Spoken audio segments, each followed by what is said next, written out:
you all for coming. Must be the truly demented group to be here talking about state and federal regulations right at the end when you could be doing other things and getting outside before it rains yet again, right, out here. So thanks so much for coming. Let me just say a little bit about what we're going to try to go through today. We're going to ask some questions about you because we want to find out a little bit about you. We'll look at the federal and the state regulations. There's this thing called Reciprocity that's coming out there, and then some advice at the end about what you should be doing now. But anywhere through this, and we know this is sort of a complex issue and there's many aspects to it, and really want to get your questions any time throughout, and then we also want to leave a lot of time at the end for questions from you as well. But before I go on, we want to find out a little bit more about you all, and so find out. I'm going to give a low, medium, and high score that you can choose from. Low, medium, high. Got that? And you can use whatever. We were just in here with the rubric on the last one, but you can use whatever rubric that you want. But I want to know, how do you feel about your knowledge of state authorization issues in general? In terms of low, you don't feel you know a whole lot about it. Medium, you kind of do, and high, you probably should be up here instead of us. Maybe not quite that. Let's see. But let's say, how about low? Where people live? Okay, right. How about medium? Where you have some? Oh, this is good. This is good. And in high, that you've done a lot of things on it. You didn't raise your hand. I did. Oh, you did. Okay. Okay. And who doesn't raise their hands when the speaker asks you to raise? Okay. There's usually one who raised their hands. So with that, I wanted to know a little bit about you. What else did we want to? I've got Oh, how many of you are doing actual hands-on compliance work for your institution? Okay. All right. Good. Yeah. And in this team, you're an actual lawyer, right? I am. You are. I are not. So I just read a lot of this stuff, and that tells you about how sad my life is. Another question that we have for you here is, this was a question that we had in a survey, and we wanted to know, what has your institution done or not done? We have a whole report on this that you can find on our website on state authorization. And so here's the different categories that we have here. So as best as you know for your institution, how many of you fit into that first one where you don't think anything's happened from your camp? We're not really filming this and won't send it to any regular. There's nothing going on. So how many say no action? So okay, good. That's good. I'm glad about that. How about that you've taken some initial steps but haven't really contacted a state? Okay, we've got a few that you're learning about it. How about that you've contacted states but no application? You get that? Okay, there's more of those. How about that you've at least applied to one or more states? Okay, there's more of those. And how many of you have all the authorizations that you'll ever need or ever want? Okay, that's actually pretty common in these sorts of groups, that you maybe have one or two, I think last time I asked that. And then we asked in a survey that we did with Sloan C and UPSEA, asked people about that. You can kind of see here about the different responses here going around this way, from no action to 5%, and then applied to one or more states, 52%. So taking these two together, that they applied and received all that they wanted, they're really 67%, if you add those two together, or about 2/3, had at least applied to a state. We did, and this is a survey we did earlier this year, we did this survey in 2011, and actually at that point, just 2 years ago, it was 1/3 of the respondents had applied to a state. So you see that there's a lot of movement on this issue in terms of institutions getting involved in this. There's federal and state regulations. I'm going to talk a bit about the federal regulations. Jeannie actually used to be a person who was a state regulator, and so she's going to talk more about the state ones, but I'll start with the federal regulation, which came out in October of 2010. I'll just put the wording up here just so that you can see it. It's always good to see exactly what it says, because we find that people have all sorts of things of what they think this language says, but Here's what it actually says, but you can see here that it's focused on distance and correspondence study.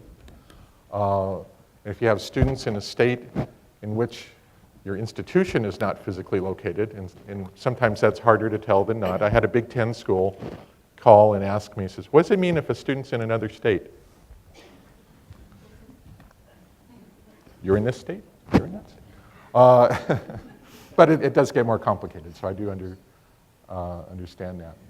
And that if you have that, where you're serving students in another state, that the institution must meet any state requirements that are there to be legally offering distance ed in that state, and then that you have to, and the department wasn't going to come out and check for that proactively, but when they do financial aid reviews or audits, or if there's a question about your institution, that they were going to check on that.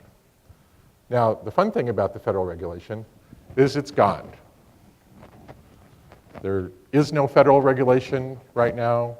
There was a court case about this. The Department of Education lost on it, that they lost on the appeal, but it was, the thing to note about it, that it was lost due to technical reasons, that it was actually upheld, that one of the questions was that the department couldn't have such a rule. And that part was actually upheld.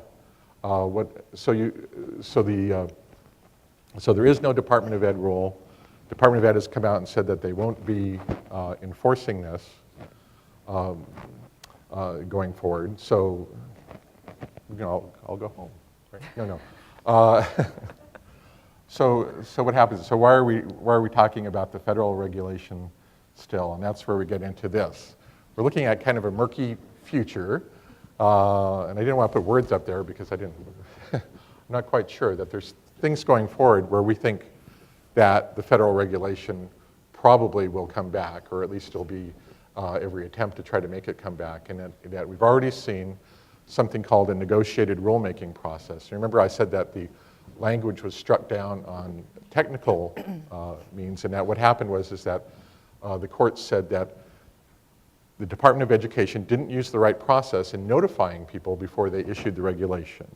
And they didn't believe that, but that was the court ruling, and they came back and upheld that. So what they're doing is that starting in April, they started what's called a negotiated rulemaking process, and among the regulations that they're looking at is state authorization. And I surmise that if they weren't interested in bringing it back, they wouldn't take the first step down that road in terms of bringing it back. Now, will they or won't they? I think they're going to move down that road to bring it back. The second thing that's going on is that there's the higher education reauthorization of the reauthorization of the Higher Education Act of 1965. Really quick, without boring you too much about that roughly every 5 years, it's supposed to be every 5 years, but the last one took like 8 years, that roughly every 5 years that Congress is supposed to go back and review the federal regulations regarding such things as federal financial aid or anything that has to do with the federal government, Department of Ed, working with higher education institutions.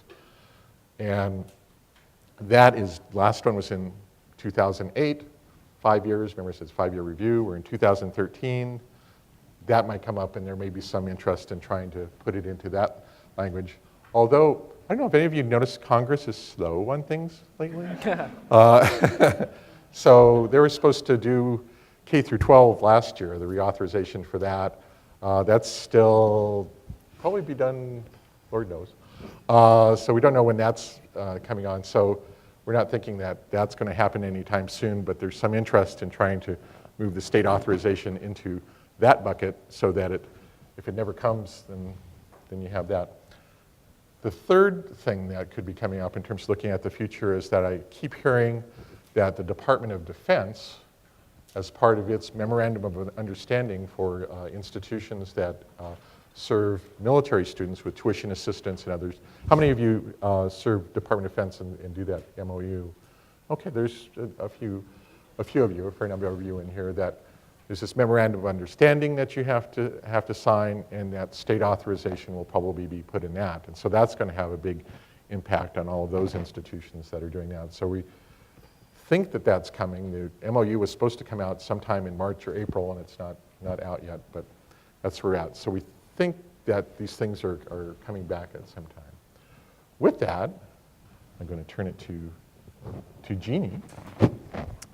Okay.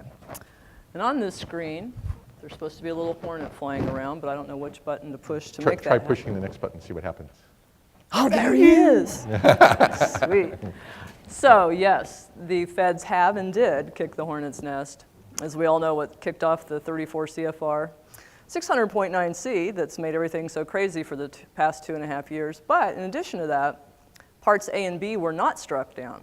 So we still have the on-ground rule, which has actually become more of an issue as of late because some states that thought they were in compliance have found out that maybe they aren't in compliance. And if the state's not in compliance, then guess what? Your institution is not in compliance for Title IV purposes. So fortunately, that's been extended one more year as states have found out that some of them are not in compliance. They've bought more time. However, it has been almost like flipping a coin on who's in compliance and who isn't. And it's an interpretation by US DOE at this point on who is and who isn't. For example, a couple of months ago, Florida was surprised when some of their institutions were told they were not in compliance and could be losing their Title IV funding. It's because Florida has something in their licensure called license by means of accreditation. Now, on its face, it sounds like it's just that. Okay, if you're accredited, you get a license. However, having been there for 5 years myself, I know that it's anything but. Florida's license by means of accreditation is a very thorough, lengthy licensure process, but the name in itself fooled US DOE into thinking that it was too simple to be considered full authorization. Once that came out, Florida did get it cleared up, by the way, but it alerted other states. So states such as Utah are now works with US DOE to make sure they're in compliance because they have accepted accreditation as enough to create licensure. California is doing the same thing. California has just been recently told that as long as they do a very thorough on-site visit, that then their license by means of accreditation process will be considered okay. So at this point, we're all over the map, even on the parts A and B of 34 CFR, so stay tuned for that. What we have seen with the distance education programs is that, for the most part, 40 states or state agencies actually have a physical presence standard. Now, any of you who've been working in compliance understand that that can mean anything. Physical presence can mean a physical location. It can mean a P.O. box. It can mean faculty in the state. There are many different triggers. But for some states, you don't have to have any physical presence. For degree institutions, that's actually 8 states. And I've listed them on here. I won't read them for you, but you'll have that from the PowerPoint. So if you know that you have a student in one of those states that's listed, then you need to be working on your authorization, even if you have no other trigger in any of those states.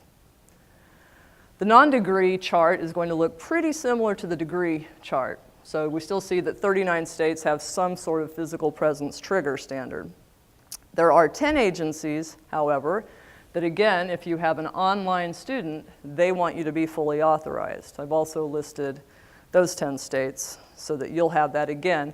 It's something you'll want to make sure that you're tracking to make sure that you are in compliance if you do have those students.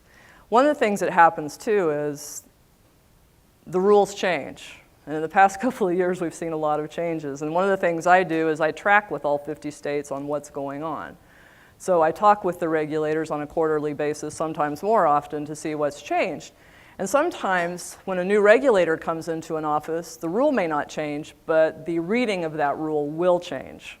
So a lot of regulations are written to be very gray, and usually that's intentional, not always. But that way there is some wiggle room for the regulators. And so a lot of times when a new executive director comes into that agency, he or she will say, oh my gosh, why weren't we considering recruiting as a trigger? Because it is. So that's the kind of thing that'll change where you think you're okay in a state and tomorrow you may not be. So it's so important for those of you who are doing this hands-on to keep up with what is happening or to find someone else who can help you keep up with that. Some states will require you to get an official exemption. So you're not automatically exempt when you have purely distance education. In those 4 states, you can see Alaska, Illinois, Oregon, and Utah.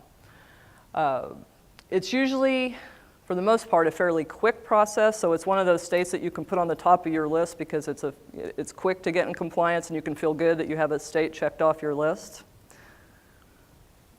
Again, the triggers that we're going to look at almost always, well, 100% are going to say a local address is a trigger. Local advertising, faculty, externships, recruiting will vary. And here's a chart to give you an idea.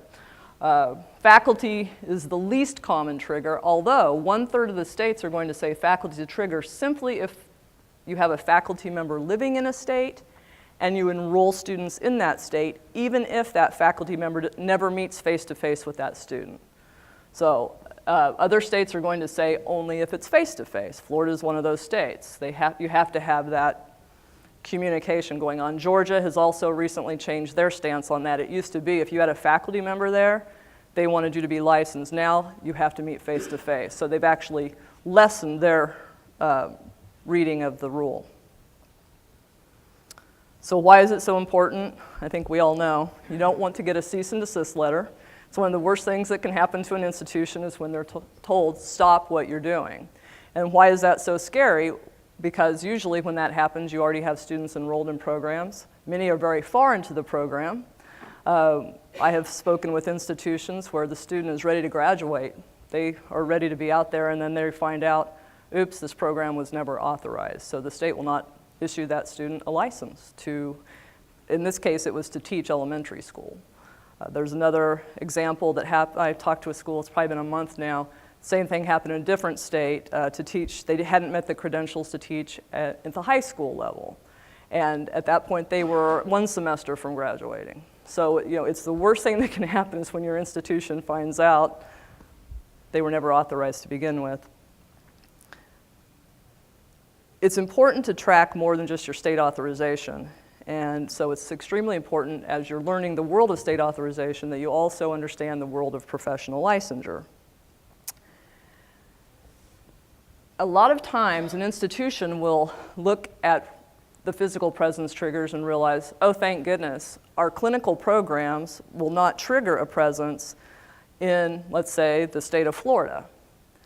But what they forgot to look at is that their nursing school is sending students into the state of Florida to do clinicals.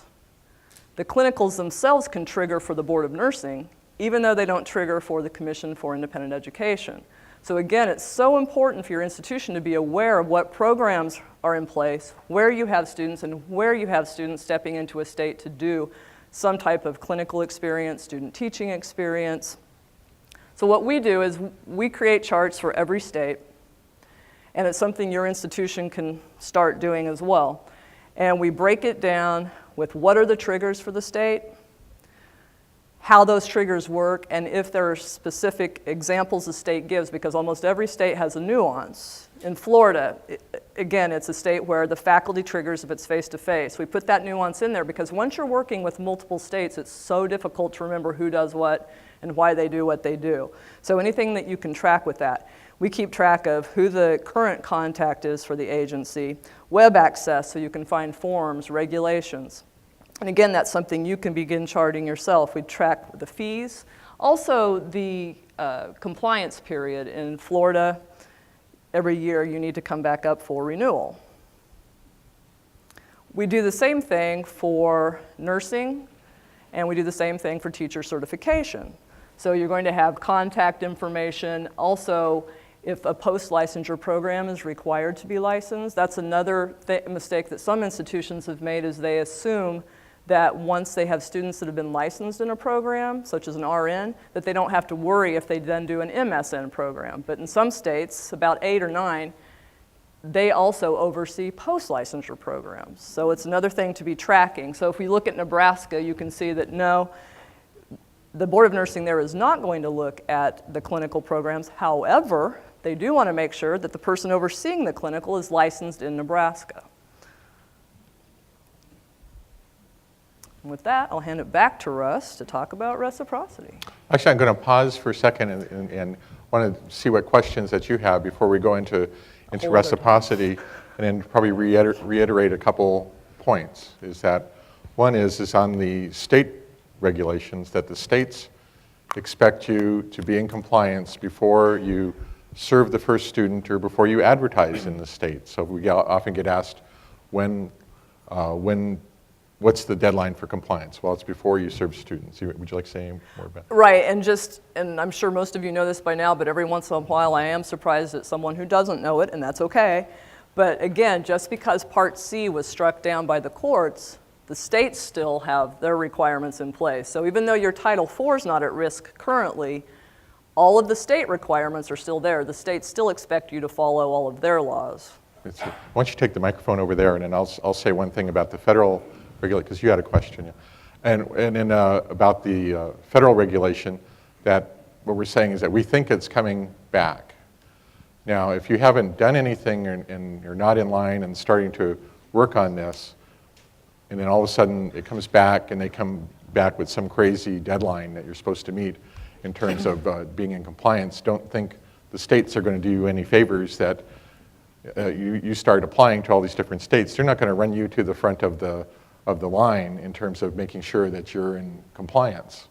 They're going to take the other 300 that are now sitting on their desk and work through those. And so that's another thing. I have this fear that suddenly there's going to be this announcement that's going to come back out. Well, it won't suddenly be an announcement. It'll be a process, but it'll come out someday, and then all institutions are going to be scrambling to do things that it was expected they do all along. And regulators have the same fear as well, because that's the last thing they want too, or 300 or 400 applications showing up all at once. So. Right. We have a question over here. Let's see. Yeah, is there a public access clearinghouse for the individual state regulations? I mean, I know there are, but in my research, many of them either are incomplete or are so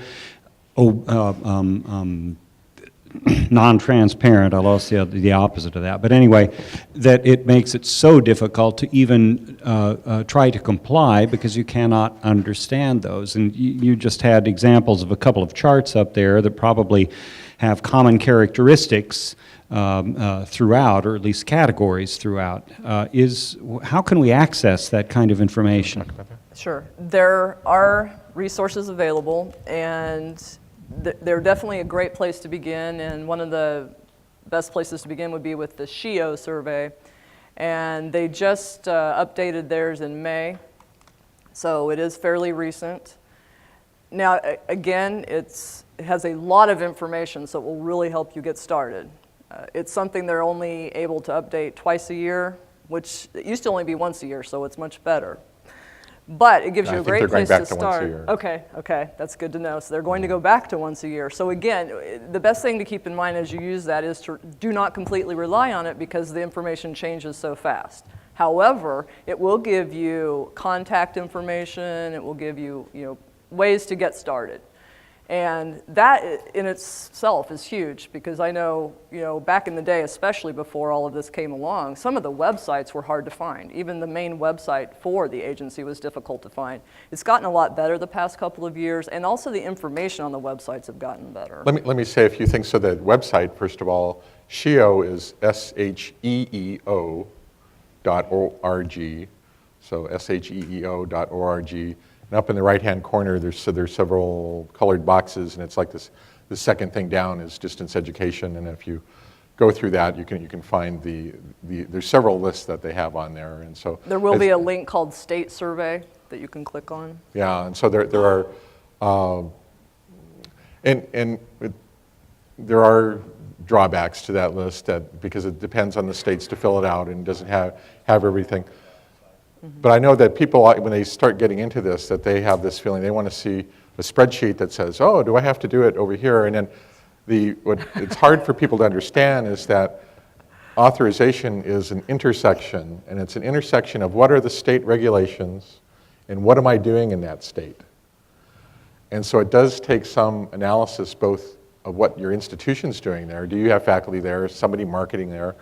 Those sorts of things. And what are the state regulations about that? So while, like you said, it's a good start, that you probably have to have somebody actually go look at the regulations anyway. So good. We had a question back there, the fellow. Follow up with that.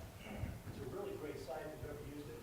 It provides you with an interactive map of the United States. You just click on each state, and it will open up a really nice website of the current regulations, and it will also give you contact information, which you can email for additional information, which is usually the case in the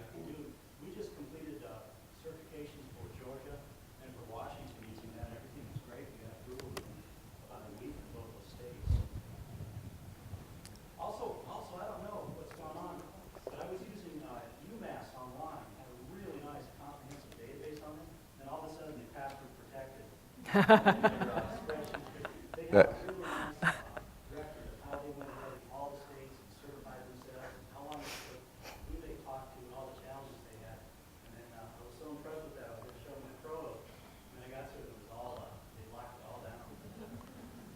Yeah, I said, State Authorization Network of Ohio has a nice website as well that you can, I wish I could remember what it was off the top. There's a question up here. Yes, we are preparing to put an entire graduate program online, and I know with that we need the state authorizations. We are also anticipating putting our undergraduate core online, and that would allow some students to take the core before they ever came to campus to take their upper level courses. Do you need authorization for a series of courses that will not lead to an online degree? In many states, the answer is yes. Yeah, okay. Oh, I thought you were going to go to our favorite phrase. Oh, let's Thank say you. it. That's It right. depends. It depends. That's Right. is our favorite phrase, and so It can be individual courses, yes. yeah, in some cases that's right. Yes, Kristen. The same. A lot of your focus regarding licensure has been nursing and education. But I've heard others talk about, we have a social work degree online. It also has a face-to-face in Louisville program that has practica in, say, Tennessee. And then we have a medical school, and maybe some of those MDs want to go, or MDs in training want to go do a clinical rotation in New York, say. Are those also triggers for licensure in particular, the professional licensure? Yes. Or do those fall? Okay. they Yes, do. you're going to see psychology, social work, quite a few allied health programs are also going to trigger independent board licensure. So it's so important to track those programs as well. Psychology programs, one of the biggest things that people hit are not having APA accreditation. And we had some students in Florida that had happened to. They thought they did, turns out they didn't, and they were ready to graduate from their doctoral programs, and oops, no APA approval. So absolutely, there are other programs. These are just ones that we have recently completed all of the research for is nursing and teacher cert. Eventually we'll branch out into the others, but as any of you know who've tried to do some of this, it's extremely time consuming. So we've devoted many, many hours to it, as I'm sure you can understand. Well, you get back there. One of my favorite reasons for people not having gone forward with doing much on state authorization is that they're waiting for clarification. Well, I remember in high school, I was waiting for clarification on physics, and it never really came.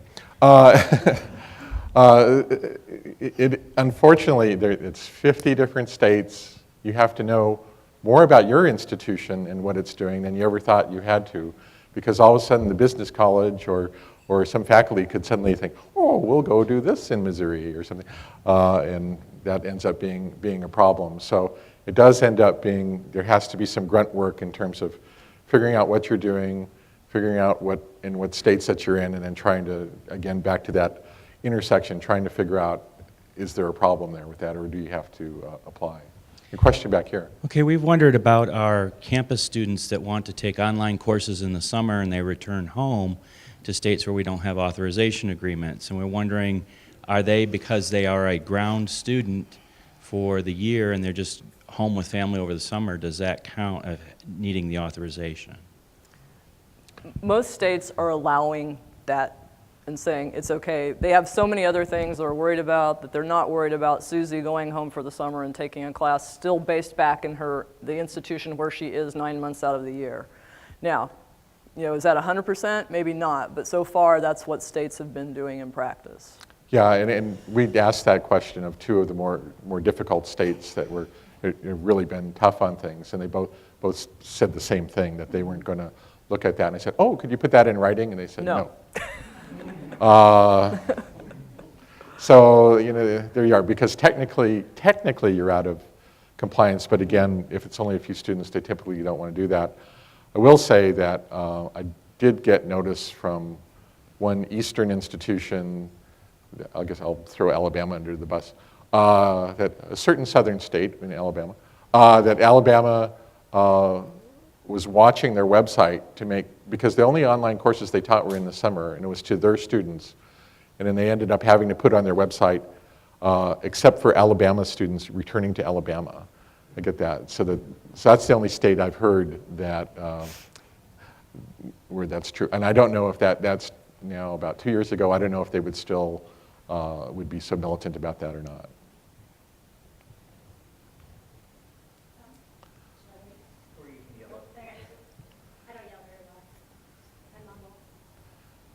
Thanks.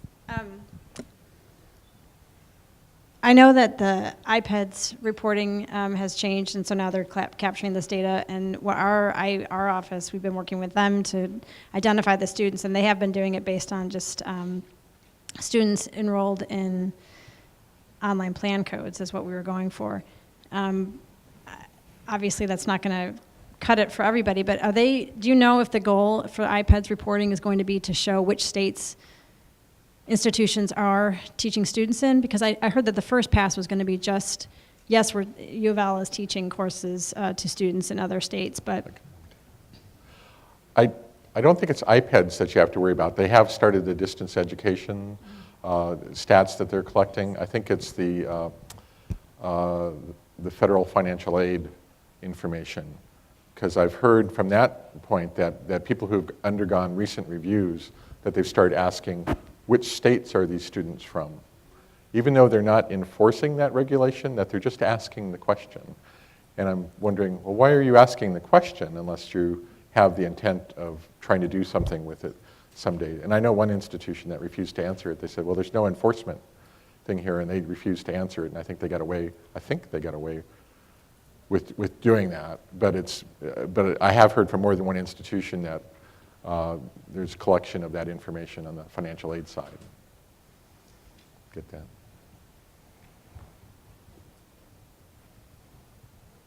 Is it legal to refuse students from certain states that we will not comply with and put on our website because of the regulations? We're not going to accept students from Massachusetts.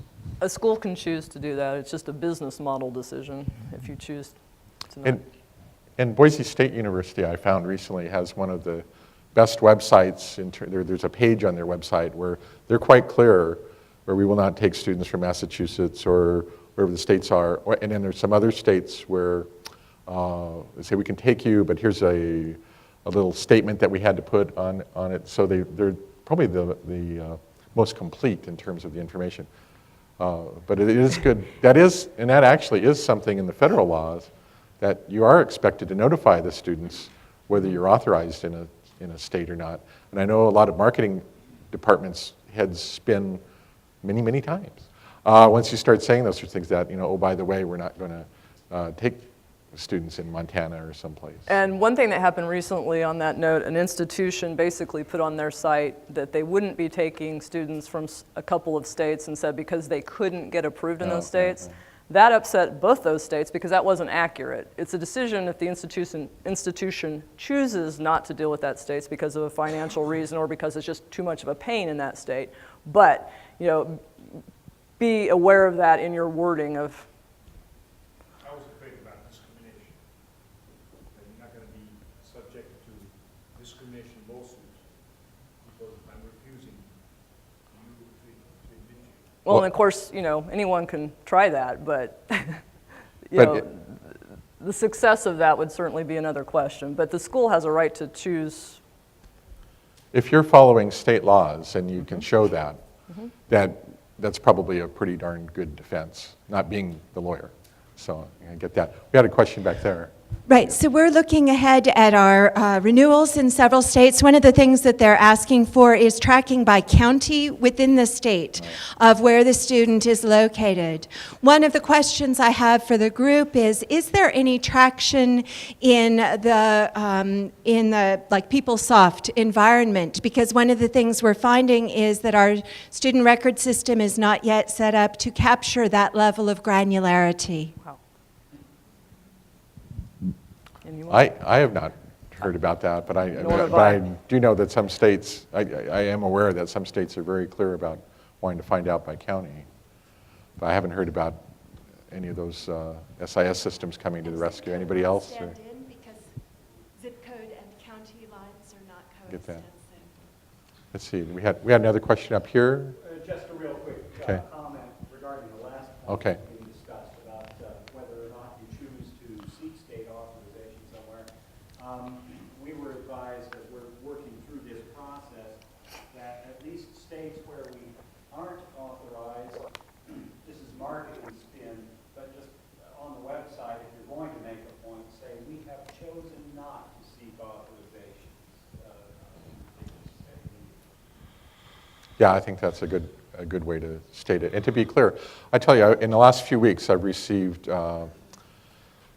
2 sort of heartbreaking phone calls from students who were accepted into programs, had turned down other programs, only to have the institution call them back and say, "Oh, you're in that state? Yeah, the state you put on your application form." I said, and they pulled the acceptance of those students.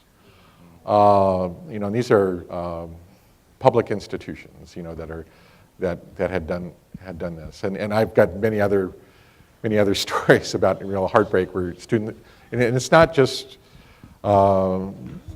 you know, heartless bureaucrats like this gal used to be. There really are student protection sorts of things that are involved here. In the previous, say, 12 months, in your experience, what has been the longest period of time that any particular state has required to eventually provide approval? And of course, I'm thinking about that in terms of the planning process and the amount of time we should forecast. How long does it take for the application process? Is that Yes. it? Do you have a better idea? Well, some states are very speedy. We have an institution that has been trying to get authorized in one state for 5 years now. Did you say 5 years? Yes, and of course Yes. that is, you know, obviously that's the horror story side of things, but it can happen. And there are some states that admit that it will take 2 years. Many states, however, are 6 months or better, so it And is it's all good- over the board. And it's good to get back to the point that, remember from Jeannie's slide, that probably out of about 40 states, if all you're doing is distance education, that probably you either don't have to do anything, or like Nebraska, you have to write a letter and saying, hey, we're here and we're doing distance ed, and Marshall will write a letter back saying, hey, that's cool, and that's it. So for the vast majority, if that's all you're doing, then you're probably okay. But if you're starting to do things like the clinicals, or you're advertising in the state, or you required a proctored exam, there's some Right. states where that's where that triggers the need for authorization. Then you start getting into more states. And here's another question. I think one of the frustrating things that we found is that some states want you to jump through all their hoops on the potential of a student even expressing interest. I mean, I had a student apply, and one state said, well, then you've got to get authorization from us just in case they decide to enroll. But how many students apply to multiple schools in multiple states for online programs and then ultimately decide? And then talking about the length of time to get approval, one state in the South, the name, which one it is escapes me, you have to apply to 3 different agencies down there: the State Higher Ed Board, the Consumer Protection Agency, and then there was yet a third one out there. And it borders on the ridiculous, but it's just part of the planning process. Yeah, roll Tide.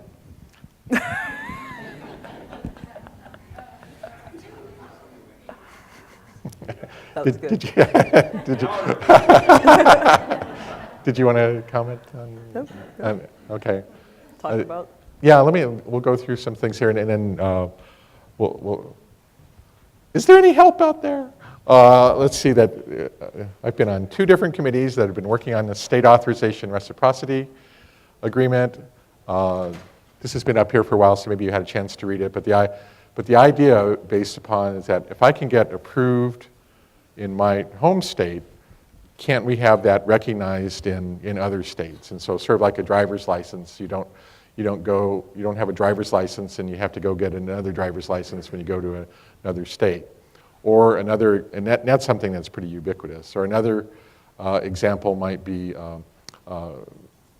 law or nursing or some of those where there is some reciprocity, and that probably is more like it, is that some states have reciprocity, others do not in some of those licensure areas. And so this is the way this may end up being. And so, oops. Yeah, I'm gonna hit the right one. So you can stare at the map for a bit, but I'll give you just a quick background that there's been 3 different groups that have worked on Reciprocity Agreement. One was the President's Forum, Council State Governments had a project that worked on that. They created a model reciprocity agreement. So, what would this look like? The regional higher education compacts, which you see up here, then took that work and created an implementation model, or implementation form of that, because the President's Forum of Excelsior College and Council of State Governments weren't going to implement it, so somebody had to implement it, and so these groups stepped up, and we're going to do that. And then there's the Commission on the Regulation of Distance Education, Post-Secondary Distance Education, which was really a committee of the PLU, which is the land-grant universities, and the SHIO that we mentioned before, State Higher Education Executive Officers. It's the big public officers in the state that they created a committee which really came back and reviewed the work that had been done and made recommendations on it, and that came out in April. And so that's a quick history. But the ones that are going to implement it and move it forward are these regional higher education compacts. My organization is part of WICHE, and even though we work on educational technology throughout the U.S., that WICHE, our parent organization, is focused just on those 15 Western states. People sometimes get confused. These are not the regional accrediting agencies, so people get confused about that. So these are organizations that work on interstate sharing of programs or students going across state lines for less tuition, or MEC works on interstate buying, purchasing. So there's all sorts of things that you have in there. So these are the 4. So MEC is the Midwest, Midwestern Higher Education. NEBI is in New England. SRAB is the South. You see North and South Dakota up there, that they belong to both MEC and WICHE, so that's why they're kind of colored that way. And you see those states. Anyone from those states? New Jersey, New York, Pennsylvania, I get those. They're not in any higher education compact, and so even though some people wanted to leave them out, we thought, well, they're still part of the U.S. We should we should allow for ways. So there is a way for them to get in the eventual agreement, and so that they would have to affiliate, at least for this purpose, with one of the regional compacts so that they can get in. I know that Pennsylvania's been talking to MEC, and I think that's moving forward, and New Jersey has it pretty well all figured out. I'm just amazed because they don't agree on anything. But they're moving forward at this. And then New York. New York is New York. We don't know that they'll ever, anyone here from New York? Oh, yeah. What are you doing here? No. Oh, that's right. You have to apply everywhere because you won't be part of this. So there is a way for those to get in, and for DC to get in and want to get that. So even though it's the 4 regions, they'll be working together so that, let's say that you're in Texas and your state decides to be part of this agreement, and it's all voluntary, so your state has to decide to be part of it.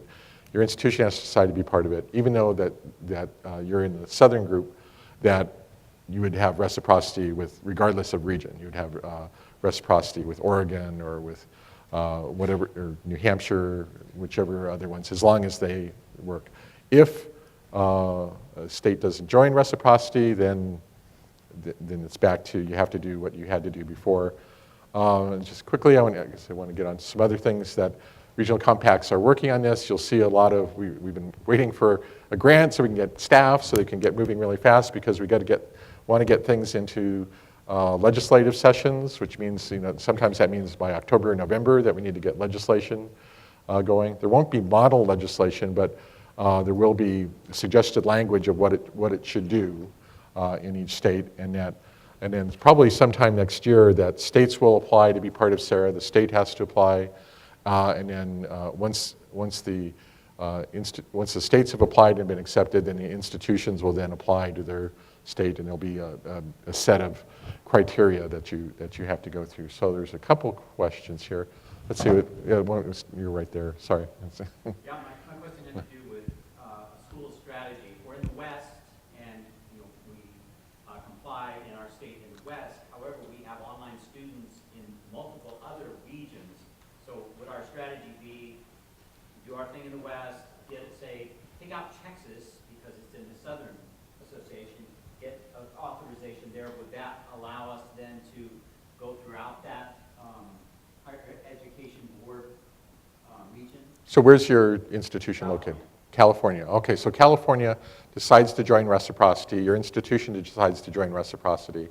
So, so then what happens is that, let's say that there's 25 states that are in the Reciprocity Agreement, that then you would have to do nothing else in those other 24 states. And for the remaining 25 states beyond that, then what you would have to do what you had to do before. Okay, all right, good. Now, this just deals with education. This does not also deal with licensure, correct? This does not deal with licensure. So as was said before, so nursing, education, all those so it only gets so far. It was very hard to get it this far. So I'm hoping someday we can move to licensure, but it was tough. I've been in a lot of meetings the last few years. Just quickly, some things you can do. It covers some of these triggers that you had before, that you can see that there's some things around advertising or recruiting in the state, and then having an employee in the state that doesn't automatically trigger.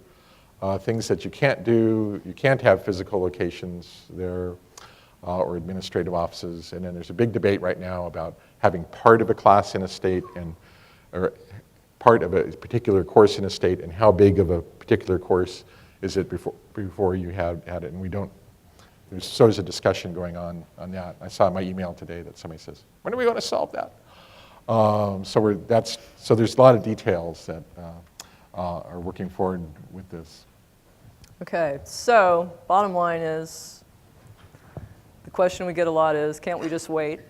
And the answer is no. You don't want to wait for reciprocity, because at this point we have no idea, A, how long it will take before it happens, and B, how many will join.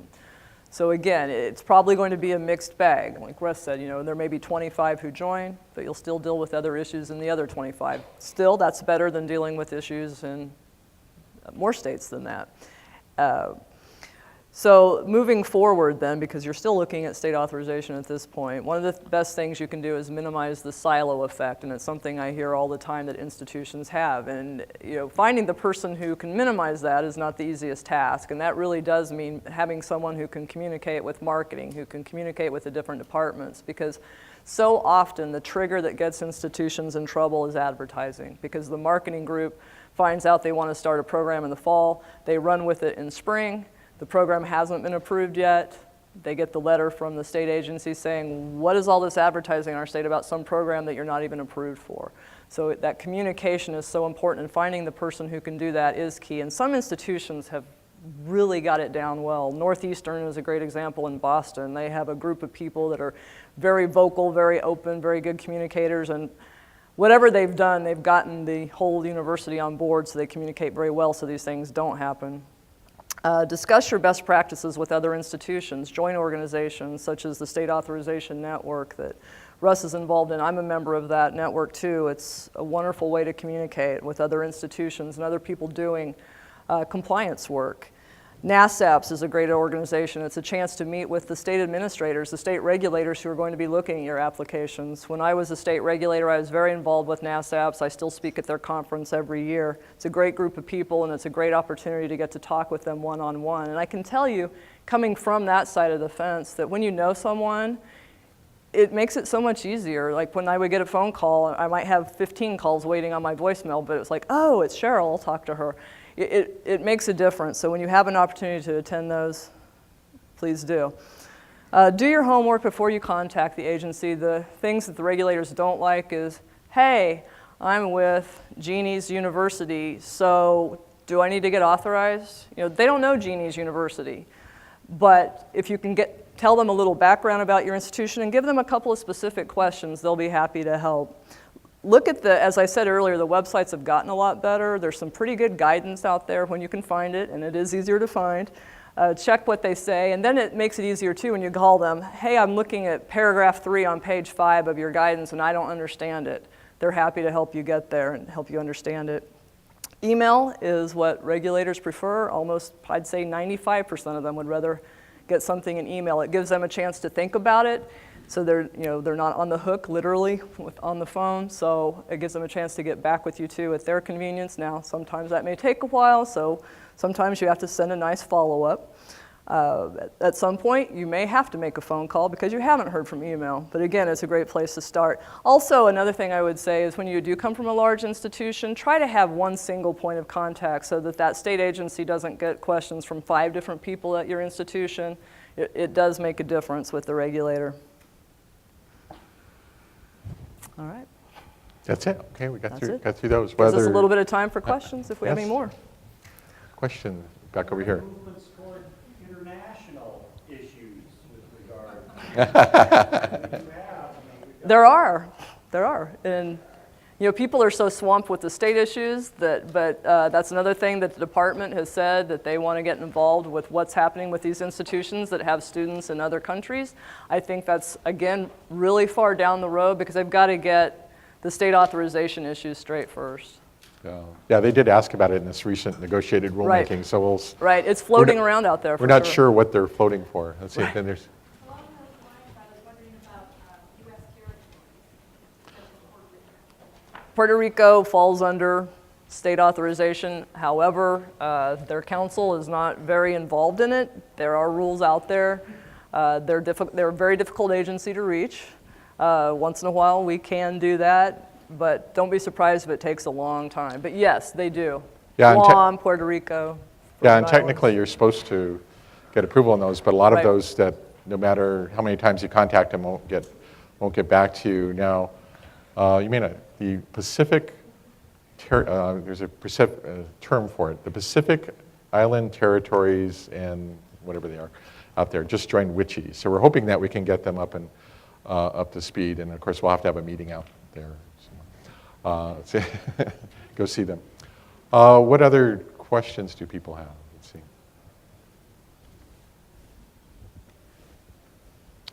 Well, we put our emails up here, and so if you have more questions, that'd be great. I do have a few things left over that Jeannie had mentioned, the State Authorization Network. That is something where we try to keep people up to speed. It was really focused on systems or consortia of institutions, but we've had individual institutions join, and the idea was to keep people up to date on what's going on and then to have people network on this. Jeannie and Lohnes also has a service. Would you like to say just a little bit about that? Right, and what we do with our service, I showed you a couple of examples, is we do track all the states. And again, as the information changes constantly, we keep it updated. We send out interim memos so that people can know when something major has changed, because it may change before the next quarterly update comes out. Our book at this point is about 138 pages that covers information for the 50 states. We now are going to be doing the same thing again with teacher certification, nursing, and eventually all the other areas that require professional licensure as it gets more complicated and more difficult to track. Like I said, we spend many, many hours doing that, but it's a great guide. It helps our clients, but it also helps me when I get calls, so I can flip to my guide, and because it's difficult to keep track of that many states, as you all know. With that, we thank you for the invitation, and we thank you for your attention.